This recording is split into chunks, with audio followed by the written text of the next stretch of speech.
Facing challenges along the way, and as an Asian American business leader, I have to say there was many, especially in the world of construction and engineering, predominantly dominated by white men in that industry.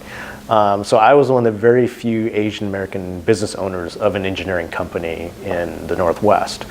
And one specific example of a direct challenge was during my time I was running for office. We were on this big project. We were teaming with another big company to win this big project. And during that time, we won the project. I was a sub-consultant to this bigger company.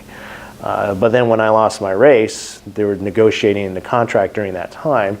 So once I finished the race, I went back to the company and said, hey, where are we on this? And they said, well, your role is now down to this, where the client says the schedule and budget is cutting everything back. And I said, well, that doesn't seem right. So I did my own public disclosure request and gained the actual documents that they submitted. And it's stated in there, because the city has actually specific document that says how much you're going to give to minority women-owned businesses. And in it was a certain percentage, in this case 5.5%, on a $20 million project. But when I gave that back to the company, I said, this is what you submitted, and this is what you signed. And this becomes a legal document, according to the city, once you actually win the contract.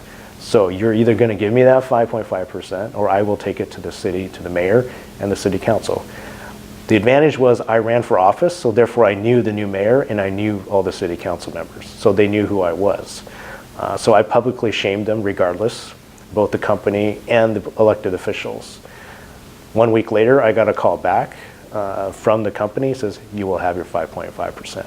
So I think that lesson was valuable in the sense that if you don't speak out, then people will seek to not give you what you rightfully deserve. And I had to do that. Once I did that, other businesses started to come out with similar stories, and I've wanted to speak out for them, say on that same project as well, to make sure that they got their fair share amount as well. So that was a very defining moment in terms of that work I was doing and the challenge I faced. Now I was fortunate enough then to actually take that kind of experience, translate that to the Obama administration at the U.S. Department of Commerce, and change policies and ideas within an agency that had the power to be able to do that. So they never had that kind of direct experience from a business owner to do that. So I was able to take a lot of those examples and actually bring about a new type of policy that came out of the government to help deal with that.